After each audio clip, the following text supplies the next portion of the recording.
And this video serves just about the same purpose as all my videos, in that more proof that the United States is becoming a banana, not even becoming, it is and has been for a while, a banana republic. And that's not just to us local citizens and the rule of law not applying to the club. Hillary Clinton will just hold off on the email thing. Don't worry about it. Don't sweat it. We're fine. Eric Holder, drug running, gun running. Don't sweat it. You're good. No, Bush, Cheney, 9/11. Don't worry about it. You guys are good. But outside the country, it's also viewed as a banana republic. I can't remember if I actually mentioned this I know I'd sent myself this to do a video on, but I don't remember if I actually did the video. And that was a judge in the United States ruled somehow Iran was responsible for 9/11 and owes family members of 9/11 victims, $2 billion, whatever it was, $1 billion or something. Iran's like, are you pointing at us? Are you pointing at us, or is that Saudi Arabia behind us and I need to move out of the way? Because I can't, you seem to keep pointing at me when I move. Are you pointing at me? Was that me? What the hell did Iran have to do with 9/11? Answer, nothing. But a U.S. court ruled recently, you owe these people money somehow for 9/11. So that's absurd. But then, U.S. seizure of $2 billion in Iranian assets, highway robbery, according to Zarif. And that would be Iran's Foreign Minister, Mohammad Javad Zarif. Iran says the seizure of around $2 billion worth in frozen assets, recently authorized by, once again, a U.S. court ruling, is highway robbery, vowing that the Islamic Republic will retrieve that sum anyway. Quote, "It is a theft, huge theft. It is highway robbery, and believe you me, we will get it back," Foreign Minister Mohammad Javad Zarif told the New Yorker in an interview published on Monday.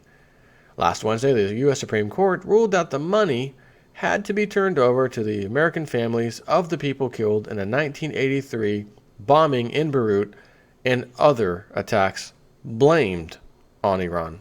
Not proven, just blamed on Iran.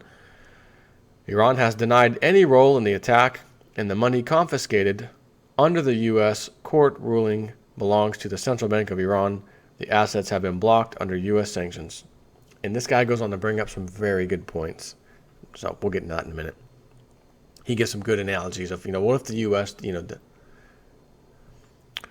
Zarif lashed out at the U.S. justice, saying it was the same system which last month held Iran liable for damages in the 9/11 terror attacks. He was referring to a federal judge in New York who ordered Tehran to pay $11 billion in compensation to families of 9/11 attack victims. Quote, "I have lost every respect for U.S. justice. The judgment by the Supreme Court and the other, even more absurd judgment by a New York Circuit Court deciding that Iran should pay damages for 9/11 are the height of absurdity," he said. "How would you explain Iran being held accountable for the damages to the victims of 9/11 and others being absolved of any responsibility, those who were actually responsible for it?" he said, apparently referring to Saudi Arabia, and rightfully so. These cases cannot stand in any serious civilized court of law. When a U.S. court condemns Iran for 9/11, it finishes the credibility of the U.S. justice system when it comes to Iran, he added. Zarif said the U.S. was setting a bad precedent with such rulings. People can legislate in other countries to confiscate American assets. Would you be happy with that? The foreign minister said, "The United States has committed a lot of crimes against Iranians, against people of Vietnam, can't forget them, the people of Afghanistan, and the people of Iraq. Can they legislate in their own countries that for every collateral damage suffered because of American bombing, for every person who was tortured by the Savak, which was created by the United States, those people can claim money from the United States and go confiscate it? Would you be willing to accept it? He asked. This guy's on point. The Savak was the intelligence service of the deposed Shah's regime in Iran, which was a close ally of the U.S. And again, we overthrew Iran. What was it, 1979? They re-overthrew what we did, overthrowing the Shah. And since that day forward, there was no U.S. club member running Iran. Zarif said, the U.S. Supreme Court is the Supreme Court is the Supreme Court of the United States, not the Supreme Court of the world. We're not under its jurisdiction, nor is our money. Mr. Zarif, can we cue the J.G. Wentworth commercial? It's my money and I need it now.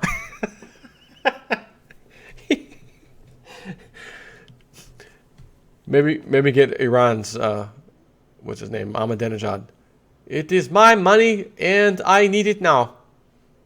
It is our money and we need it now. I crack myself up sometimes.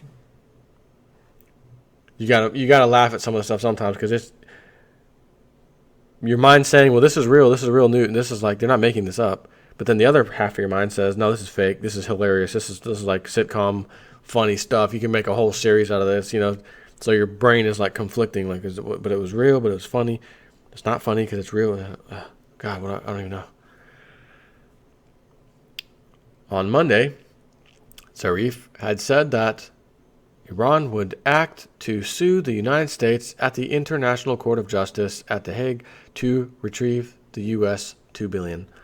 We hold the U.S. administration responsible for preservation of Iranian funds, and if they are plundered, we will lodge a complaint with the International Court of Justice for reparation, he said. Iran's defense not up for debate.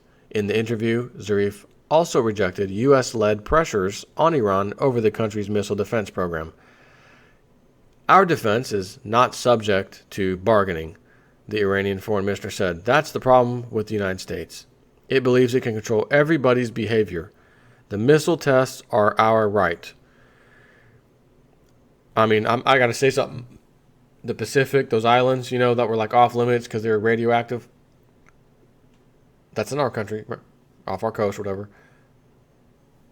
Why were they off limits? Oh, because we were testing bombs. Were we shooting up little rockets like Iran's doing?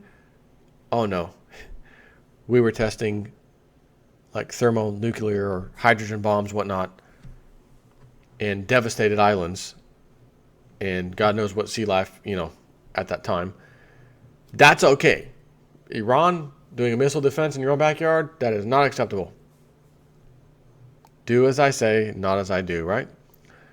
On October 11, Iran's Islamic Revolution Guard Corps successfully test-fired its first guided ballistic missile dubbed Imad.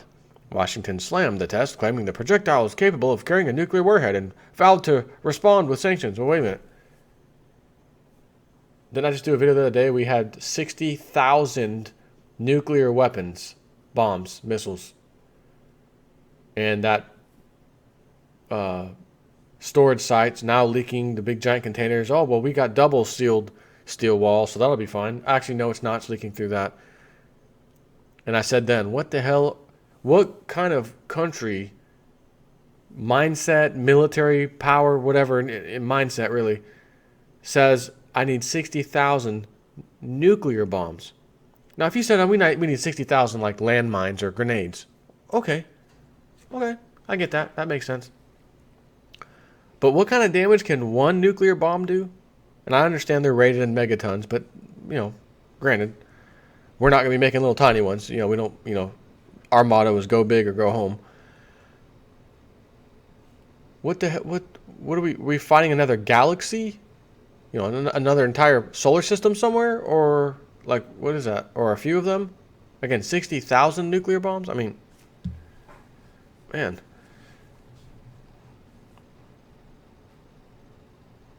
Unbelievable.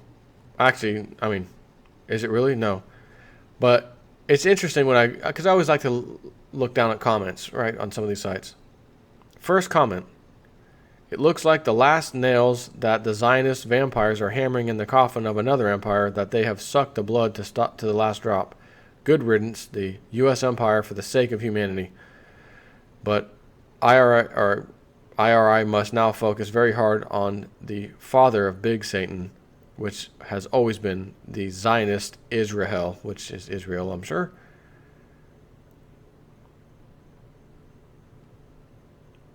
So, and I keep looking on. It's